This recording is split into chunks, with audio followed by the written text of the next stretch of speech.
கள்ளக்குறிச்சி அருகே நகை அடகு கடையில் 80 சவரன் தங்க நகைகள் மற்றும் 15 கிலோ வெள்ளிப் பொருட்கள் கொள்ளையடிக்கப்பட்ட சம்பவம் பெரும் அதிர்ச்சியை ஏற்படுத்தியுள்ளது. பாதுகாப்பிற்காக வைக்கப்பட்ட 3 கதவுகளை அடித்து உடைத்து மெகா கொள்ளையில் ஈடுபட்ட சம்பவத்தின் திடுக்கிடும் பின்னணி என்ன?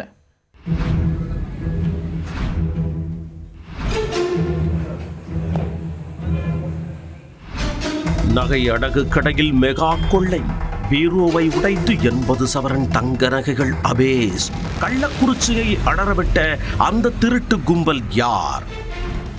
கள்ளக்குறிச்சி மாவட்டம் தியாகதுருகம் பேருந்து நிலையம் அருகே ராமச்சந்திரன் என்பவர் நகை அடகு கடை வைத்து நடத்தி வருகிறார். சம்பவத்தன்று வழக்கம் போல இரவு கடையை பூட்டிவிட்டு வீட்டிற்கு சென்றவர் மறுநாள் காலை 5:30 மணிக்கு கடையை திறக்க வந்துள்ளார். அப்பொழுது அடகு கடையின் முன்பகுதியில் விளம்பர பதாகை வைத்து மறைக்கப்பட்டிருந்ததை கண்டு அதிர்ச்சியடைந்தார். கடைக்கு முன்பாக இருந்த இரும்பு கதவு, அதற்கடுத்த மரக்கதவு மட்டுமின்றி மற்றொரு இரும்பு கதவையும் உடைத்து மர்மநபர்கள் கடைக்குள் புகுந்தது தெரிய வந்தது. அதைக் கண்டு ராமச்சந்திரன் அரண்டு போனார். என்ன ஆனதோ ஏதானதோ என தெரியாமல் பதறி அடித்துக் கொண்டு உள்ளே ஓடியவருக்கு மற்றொரு அதிர்ச்சியாக கடையின் பீரோ மடாரென உடைக்கப்பட்டு கதவுகள் திறந்து கிடந்தது.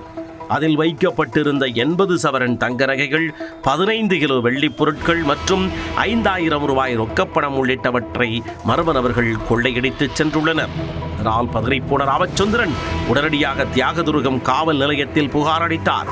உடனே காவல்துறை கண்காணிப்பாளர் மனோகரன், காவல் ஆய்வாளர் மாணிக்கராஜா தலைமையிலான தியாகதுருகம் போலீசார் சம்பவ இடத்திற்கு வந்து தடயவியல் நிபுணர்கள் மற்றும் மோப்பனாய் உதவியுடன் ஆய்வு மேற்கொண்டனர்.